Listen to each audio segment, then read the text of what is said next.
Good evening again. Great to have you here. Some of you for the first time that weren't here last night, and some of you are returning. For those who missed it, or if you want to see it again, we did a live stream last night. We're live streaming again tonight, so it's on the Cathedral YouTube page. If you just go to the Cathedral website, click on live stream, you'll see it on there. Today, Father Sekhar is going to talk to us about his missionary work within India, so his work as a priest. And then afterwards today, no Q&A today, we'll have confessions. There will be 4 of us priests. I'll be in my confessional, Father Matt in his confessional, Father Jacob in his confessional, and Father Sekhar in the back confessional there. So 4 of us priests will hear confessions as long as we're hearing confessions. So if there's a lull of 3 or so minutes, a priest might walk out and say, hey, is there anyone still here? So it won't be like we're going to stay here till midnight if no one's going to confession. But we're happy to stay in our confessionals as long as we're hearing confessions tonight. And again, tomorrow, the finale, Father Sekhar again will be speaking to us at 6:30 once again, speak to us about his missionary work here in the United States in our own diocese. And after that, we'll have the Holy Sacrifice of the Mass. We'll have a Mass here celebrated by Father Sekhar to end our mission. So again, enough of me. Let's hear Father Sekhar.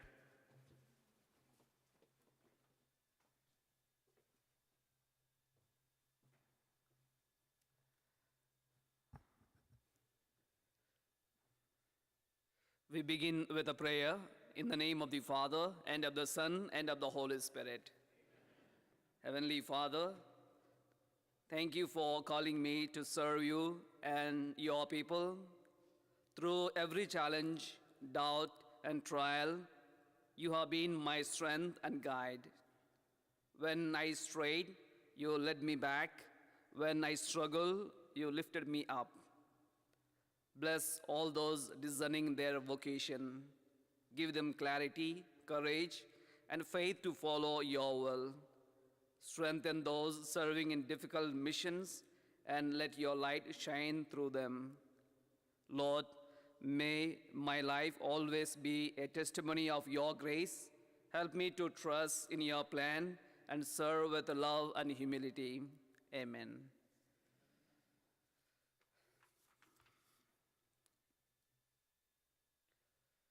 I'd like to continue my talk. Yesterday I ended with completing my 12th grade, and I have a great desire to enter into the seminary.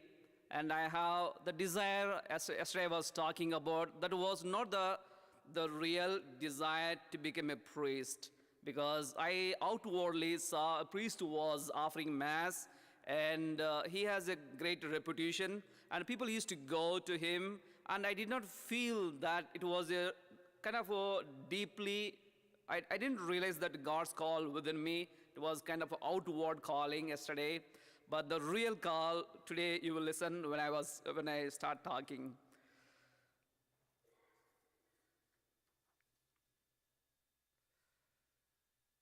After completing my 12th grade in one of the diocesan schools, boarding schools, I was filled with excitement and a deep desire to learn English, grow in prayer, and make new friends. Finally, my long-cherished dream of entering the seminary had come true. The first year was a beautiful experience. I learned basic English, deepened my faith, and gained a better understanding of Scripture. It was a time of personal and spiritual growth, and I cherished every moment of it. We call as a minor seminary for 1 year. After my first year in the seminary, I was sent for 3-year degree program, the secular studies. During this time, I stayed in the seminary, but attended college outside. Every day, a group of seminarians, including myself, rode bicycle to college and returned together. These years were enjoyable, filled with learning and companionship. At the end of my 3rd year, the bishop made a heartfelt appeal. He spoke about the urgent need for vocation in northern part of India, and encouraged us to consider serving there. However, I was not personally happy about his decision. I struggle with it internally, and after much thought, I decided to leave the seminary and explore life outside. Leaving the seminary, I moved to one of the cities in India. I secured a job at a Wipro company, a well-known company, working as a receptionist. The company provided me with a good salary, accommodation, and food, making my life comfortable. During this time, I found church nearby and made it a point to attend Mass every Sunday. However, after about a month, I began feeling uneasy, something deep inside me calling back to the path of priesthood. This inner struggle lasted for 6 months, a constant battle between choosing a stable life in the corporate world or responding to God's call. To seek more clarity, I decided to go on a spiritual retreat. I wanted to discern, was God truly calling me to be his disciple, or was this just a passing thought? During my retreat, I experienced a strong and undeniable sense of God's call within me. It was a deep conviction that I could not ignore. Immediately after the retreat, I called the priest in charge of my previous diocese and expressed my desire to join the Northern Diocese. The priest took some time to consult with the bishop, and after a few days, he gave me the news that they were happy to welcome me to the diocese. Without hesitation, I resigned my job and went to the diocese of Bethia, which is in northern part of India.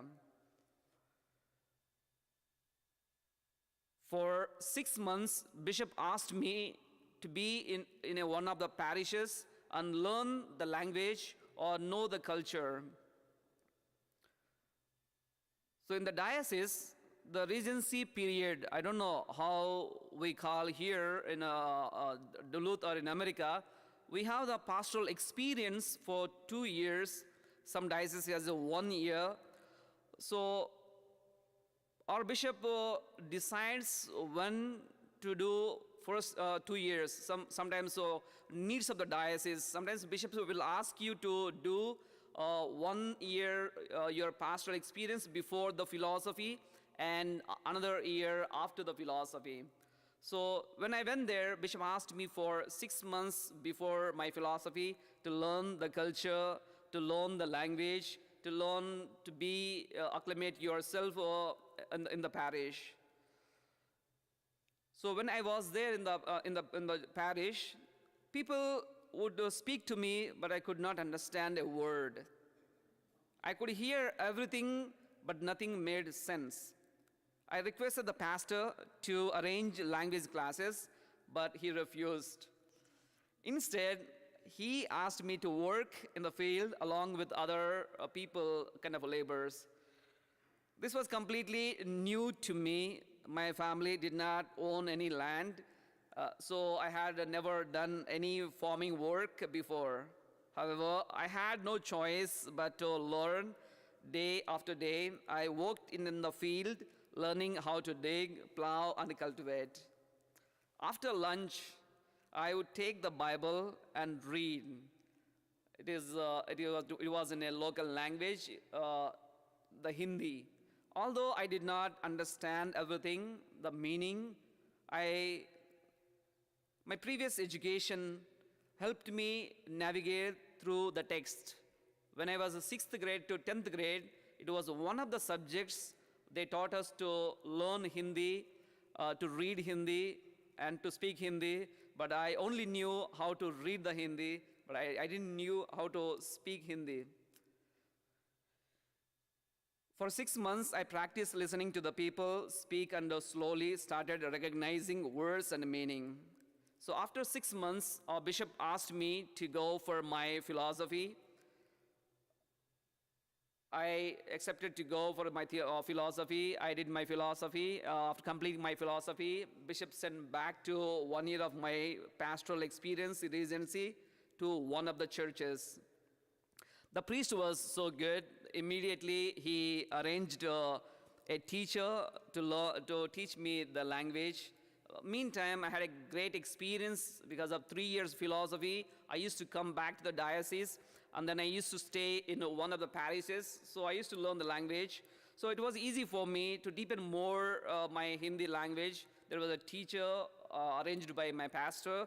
I could able to learn. I could able to go and visit the people to spend time with them. So I could have made a great hard work to learn the language.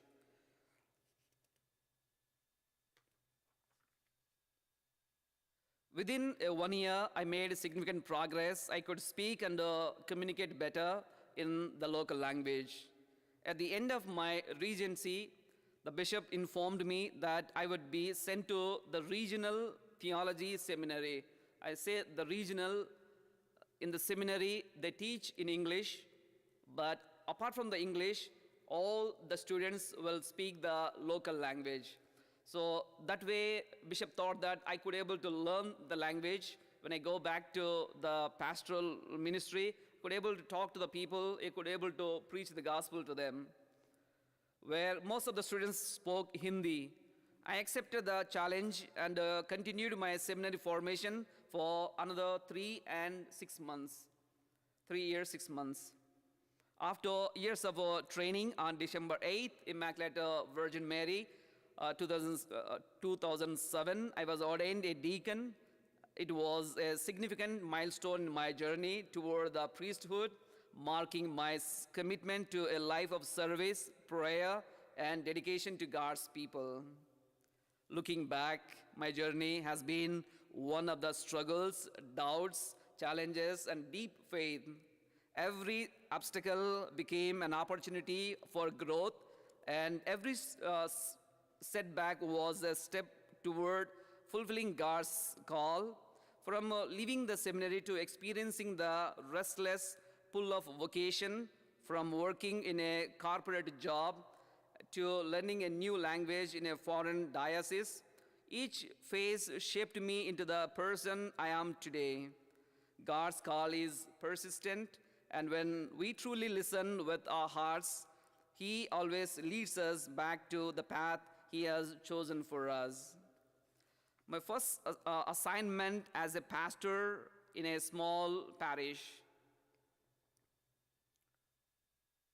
the name called Bitaha, this village. I'd like to talk more about the village. There is a lot to share with you only about this, the parish. Then other parishes I will just take little time. I was the 6th pastor. After immediately my ordination, Bishop appointed me as the pastor of this church. I was the 6th pastor of the church.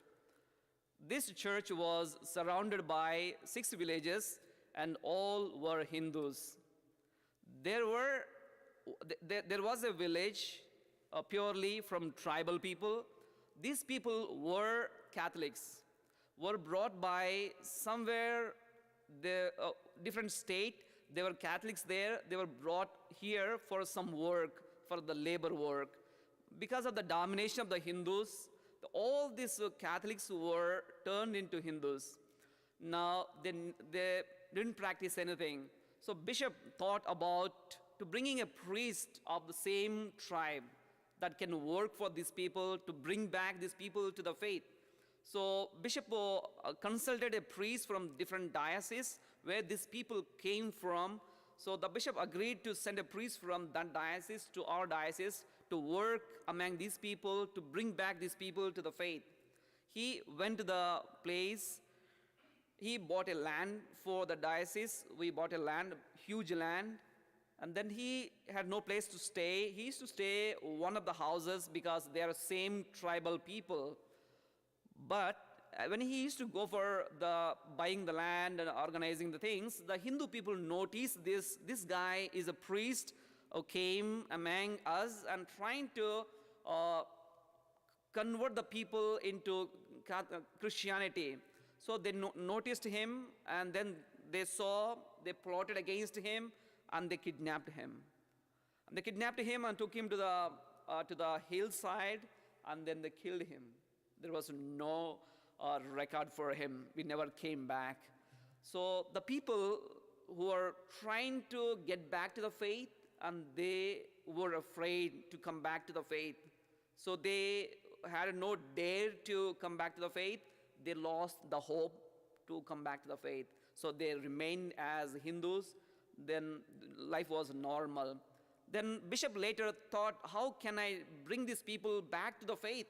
So there is supposed to be, he has a great desire to bring back to the people to the faith.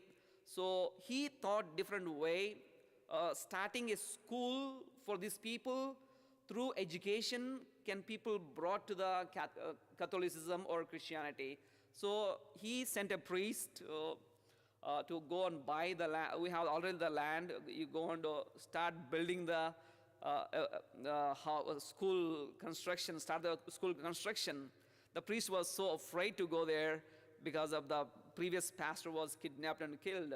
So this priest used to go there, never stayed there for long. In the evening times, he goes in the morning, kind of, he goes there, spends some time there, takes a coffee and tea and biscuits, cookies, and then he goes back to the diocese, and he used to stay in the diocese.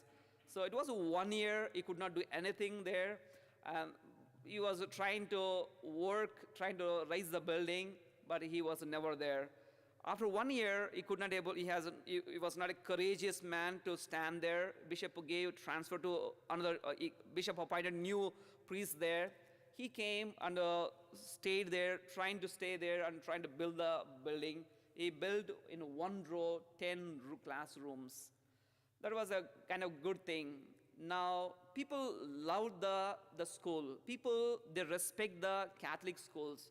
They have great desire that our children should study in Catholic schools because they have great faith, great hope for the good education in our schools. So if you start a school among those people, they will not disturb you. They love you. They respect you. They will serve you.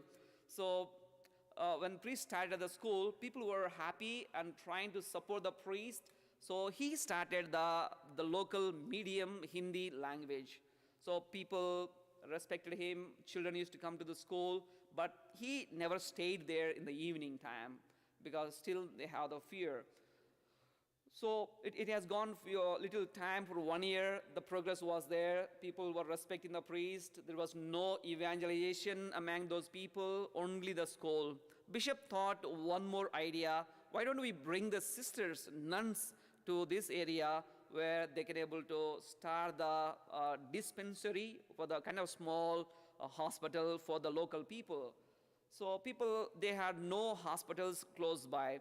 So that was a great idea. Bishop thought about it and then invited some sisters. Did not tell about the past history about the village, but they went for asking the people. People explained everything about the mission. So they were hesitant to work there, but finally, they agreed after 3 months to work there. They came and staying in the 10 rooms. So it was such a pathetic situation that 10 rooms are divided into two portions. One side priest stays, the other side nuns used to stay there. So they used to have same together meals, but they stayed separately. It has 1 year. Then the priest has transferred, and sisters started helping in the school and then in the hospital, small dispensary, helping the people. And then there was good name. People really had a great faith towards sisters and the priest. After some time, people demanded for English medium school because Hindi medium school, there is no significant, there is nothing they can't do without English. So they requested the priest, the bishop, why don't you start the English medium school for our children? So bishop came up with starting English medium school, changing the priest, and another priest came. And then he started with a sister and one nun, and the priest started the English medium school. And then it was 1 year they continued. For my holidays, when I was doing my theology, I was sent there to assist the priest for 1 month. I was there, but I was so afraid. I had a great fear. So I used to, 6 o'clock, I go to my room, I lock my room. I never came out from the room. Now, he appointed me as a pastor there. After this priest is gone, the bishop appointed me as a 6th pastor. I went there. I was given the charge for school and then the parish. Bishop told me to bring those people into the faith. Then 3 months I took to analyze, read the village, how the people, culture, traditions, how they would react the people. So I went to the people, the officials. I able to make a good friendship with the police station close by.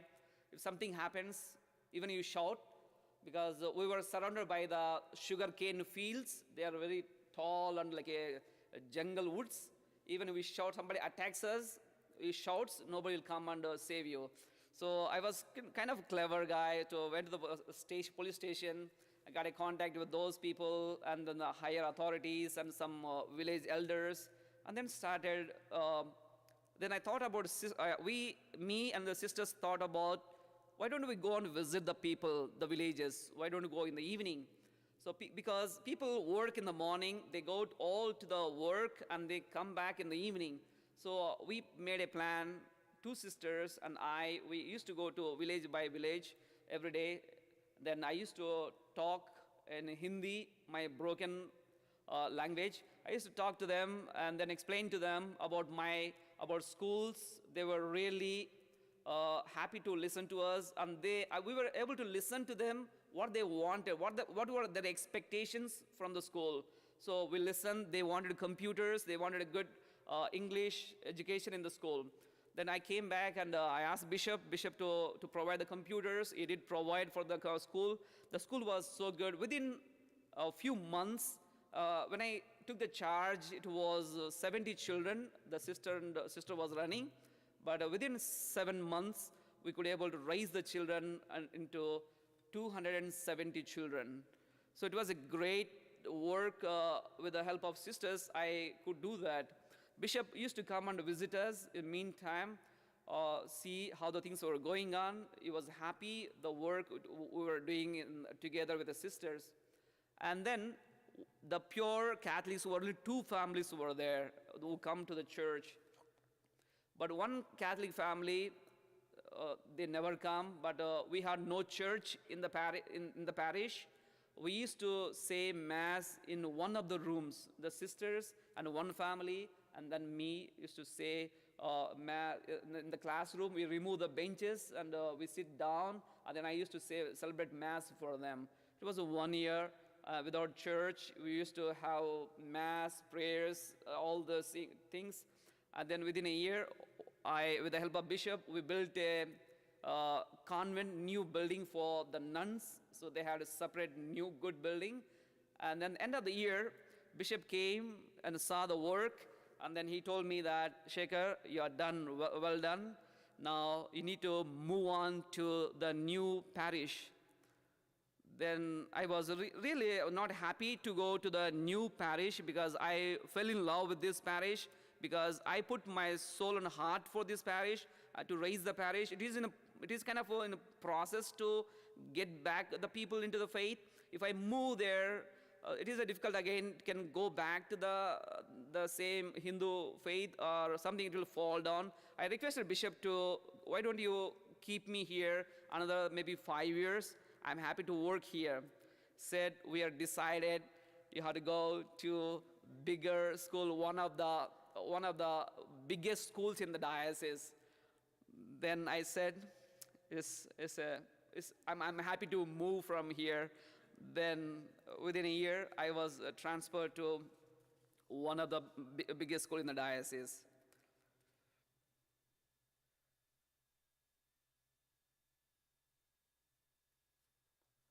So the name, I was a principal of St. Xavier's Mission School. After my successful tenure in Betaha, the previous parish, the bishop assigned me as a principal of St. Xavier's Mission School, a school with 2,000 students. 35 staff members and myself as the head. This mission was a remote, purely Catholic tribal village where the poor were very poor. The village had no electricity, no proper roads, only one bus that comes in the morning and then that comes back in the evening. Only one trip it can go. Once you travel with that bus, you don't need to do your workout. That bus can able to give you sufficient workout, and then you don't need any other kind of all the cosmetics things. The bus can the powder, and then all things will be given by the bus. So your elderly people can break their all the bones and so on. So it was kind of a very pathetic situation when I was there. A simple people, but a strong faith community.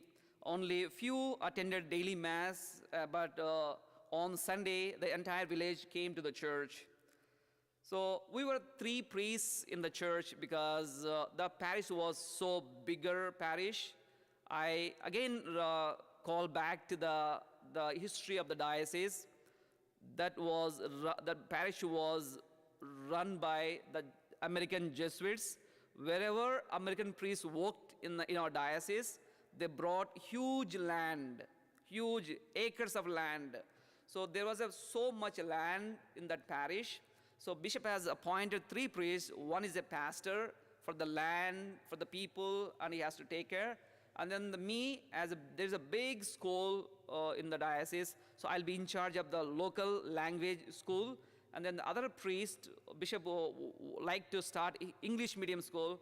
So we had 3 priests staying together. So when I arrived at the school, I noticed several problems in the school: lack of discipline among the students, no respect for the teachers, no punctuality, both students and the teachers. Some children were using local drugs. I knew I had to bring order and discipline to the school. To address these issues, I took strict but effective measures. Tackling the drug use, I visited local shops and warned them, the owners, not to sell drugs to our children, otherwise I'll complain to the police, or I took some necessary actions against them. They closed the shops, and then students were away from the drugs. And the students who came late, they used to come every time late, then I put the new rule to pay a fine of 50 cents if they come late. It is a significant amount for those poor people. And teachers who came late had 1 day's salary deducted. At first, many students and the teachers were angry with me, but over time, they understood the value of discipline and began to appreciate the system. Within a few months, the school became more organized and disciplined. One of the biggest issues was that our school was not recognized by the government. So this is really, wherever I go, I see anything I can able to do to the school, do to the parish. The school was so old, school constructed a few years ago. I think it is maybe 70 years ago. And then it's an old school. And then there are 2,000 children are there, mostly the girls.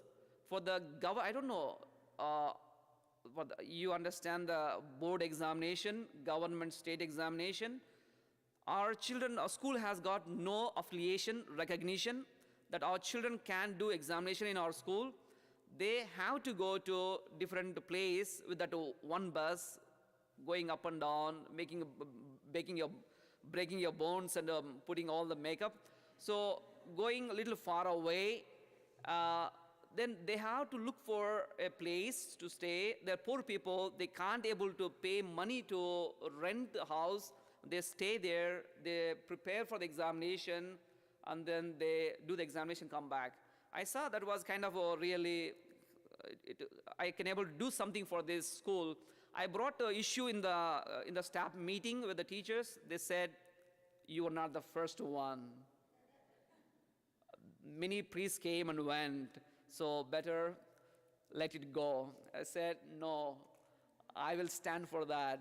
So I went to the bishop and I suggested, Bishop, why can't we try for the recognition of the school? Since you're a young man, why don't you try? I said, sure, definitely I can try. Then I started working with the teachers. In the beginning, they were reluctant to help me, but I did by myself some work, and then there was COVID, so there is no school. I told all the teachers come to the school, and then we were sitting together, working together, paid money. I went to the places, to the officials, and then I paid a lot of money from the diocese to the school recognition. Some priests thought that I'm wasting money, we won't get back, but by God's grace, after COVID, we got the recognition for 9th, 10th grade, 11th, 12th grade. We only expected for 10th grade, but by God's grace, He gave permission for even 11th and 12th grade. That was one of the biggest thing which I was so happy to do to the school. And then when you come back to the faith, to the people, as I said, people are very simple, they have great faith. So we three priests decided, how can we go and visit these people? Because they come only on Sunday to the church. Weekdays, they have no time to come to the church. Then we decided, why don't we go to them? So when they come, they only come to the village, come to the house in the evening. So we three priests decided to divide the village into three groups. One priest can go to one side, the other priest can go to the other side, one priest go to the other side. So we decided go and visit the people, to talk to the people. They have so much to share with us. So there are many people who are not educated, so they can't read the Bible, they can't able to reflect the thing. Whenever we share something with them, they used to learn, they used to keep in memory, they used to follow literally. So we used to gather, read the Bible, able to give sufficient time to deepen their faith. We pray. Sometimes we used to say the rosaries, the needs of the families, sit together. We start the prayers, and then all people start praying.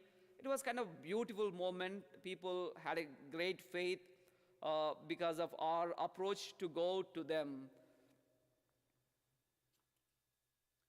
I think within 2 years of doing my work in that beautiful village, Bishop again, after 2 years, he came to me and saying again that you're done good here. Now you need to move on to another parish where I came first time to the northern part of India, where I was as a brother, without knowing the language, I was there. Bishop told me to go there to take up the school.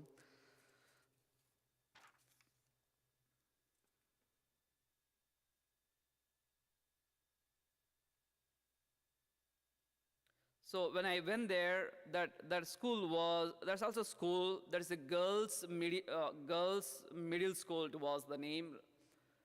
And there was a conflict between the nuns and the bishop.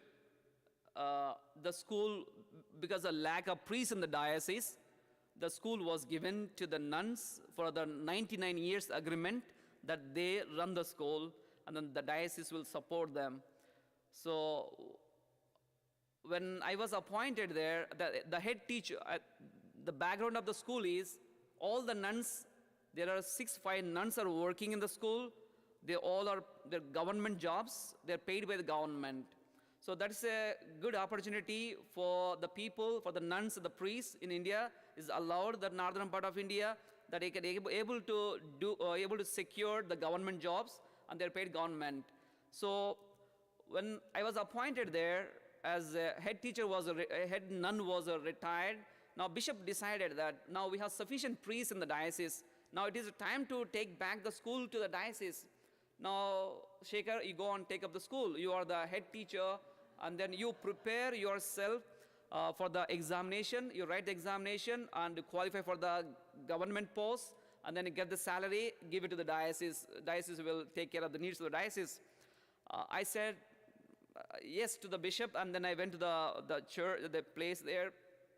I took up the school, and the nuns were not happy with me, and I didn't know exactly what happening because I knew the nuns because I was a brother there. They knew me. They used to talk to me. They were happy with me. Then after my taking the charge of the school, then I came back to the house rectory. Then they stayed next to us. Then I went for a cup of coffee with the sisters. So one of the sisters was saying, so you could have not come here. You could have said no to the bishop. So what was happening here? Then they said that this school we wanted to run for another, we have the agreement for another 50 years. I said, this is simple matter. Talk to the bishop. There's no problem. So they went to the bishop. They talked to the bishop. Since I appointed Father Sekhar for 1 year, now let him work for 1 year. After that, we will give back to the diocese. Now problem was solved, and then we were working in the school. This school name was Middle Girls School, but I saw boys and girls studying together in the school. Then I later came to know, though it is a name written, girls, sometimes in India, we can break the rules. We make the rules and we can break the rules. So officially, the school is named after the girls, but both boys and girls were staying together. The main burden for me was that in the school, as the head of the school, I need to take care of the discipline of the school and need to take care of the providing meals for the children. There were 800 children in the school, so I need to take care of each and everything, not like here in America. I have seen, tomorrow I will explain, talking about the schools and so on. Here, everything is systematic. Everything is given in charge. You don't need to worry about it. They will do by very systematically. But in India, I was the only one, all-in-one. Everything should go through me. So for whether teachers are teaching or not, I need to go and check up all the teachers. Whether students are going out of the campus, I need to go and handle that one. If somebody is cooking, some spices are not there, they'll come and tell me, Father Sekhar, spices are not there. So anything happens, the head teacher will be responsible for that. So then I was so busy, then I divided my work to nuns who were working with me. They were very generous to share the work, and then we could able to complete 1 year with the school, without problem in the school. And come back to the church, the faith of the people there. I would say the faith is good. I don't know how to put it into words. Faith is not to the heart level, maybe a little more like a mind level. The other parish where I was there, people really, they trusted, they have great faith from the heart. But this parish was kind of, their faith is not deep down heart, little above the heart. Kind of, I don't know how to put it into the words. I can give you an example so that you can understand that clearly. Once there was a donor who gave the money or some groceries to the parish priest, the pastor, to distribute to the poor people in the village. The pastor was so happy. Then he announced in the mass, all those who are poor people, please come and see me in the rectory so I can able to distribute the groceries. Some people were not there in the village when he announced. So some poor people came to pastor. Then he gave all the groceries or money, whatever he wanted to distribute to the people. Next day, some wealthy people, they came to the priest. They were start quarreling with the priest that you gave things to them, not to us. Then priest was trying to explain that these are meant for the poor people, not for the rich people. Then they went back. They came with a drunk, with a liquor, alcohol. Then they started fighting with him. And then the issue went to the bishop. Bishop has to come there to solve the problem. They said, we don't want this priest. So you change the priest, make a new pastor. We were 3 priests again there also. So we have another 2 priests are there. Why don't you make one of these 2 assistant priests as a pastor? Then bishop said, give me some time and so on.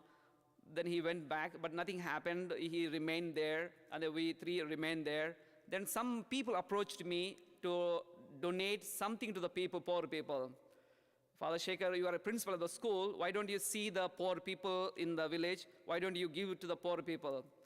Then I recalled the experience with the pastor. I said, this is not the way that I can able to help the people. Instead of that, I can go and visit the people personally. I can able to give some donations to the people. So I went to the villages, I saw the poor people and gave the things to the poor people. The faith, the people used to come there to the church, but not really, the faith was not so deep down in their hearts, but I did not see in that village. As 1 year I was there in that parish without any problems, much problems. Then as I was completing my 1 year there, then I got a call from the superior diocese. My uncle is a priest there working for 7 years here in the superior. He called me and asked me whether I am interested to be a missionary in the Diocese of Duluth. Then I took a little more time to be a missionary in a foreign diocese. I took a month, and then I talked to my bishop. Bishop, I've been in India. I was born in the southern part of India. I've seen the southern part of India. Now I am working as a priest in northern part of India. Now I know the northern part of India. Like to have some different experience in maybe foreign culture.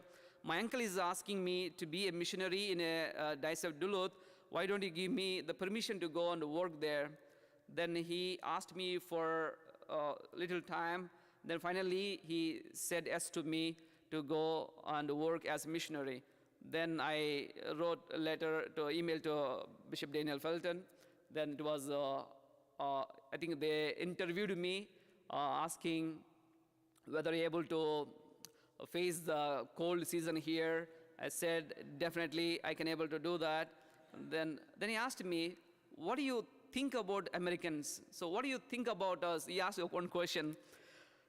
Then I said, yeah, so far this is what I know about Americans. They are highly intellectuals. They are good people. Indeed, it is true. I came here, tomorrow I'm going to talk about more about that one. People are very, I told you, systematic, and people are very good in faith, very good in kind of charity people, generous people. Whatever I said to the bishop came true when I am here. I experienced my life with the people. So I think after saying yes to the Bishop Daniel Felton, then it took 1 year to process my visa.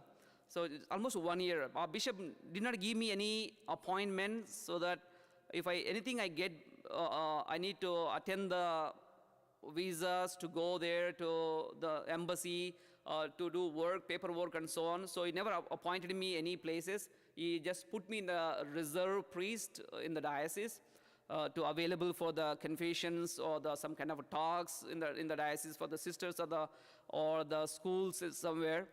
Meantime, the process was so delayed for 1 year. So Bishop asked me, why don't you go and see a land for the school? We wanted to buy a land. I said, okay. Then I went to one of the same, because our diocese is surrounded by the Hindus. So I went to one of the place. I bought a land with a good, nice amount land.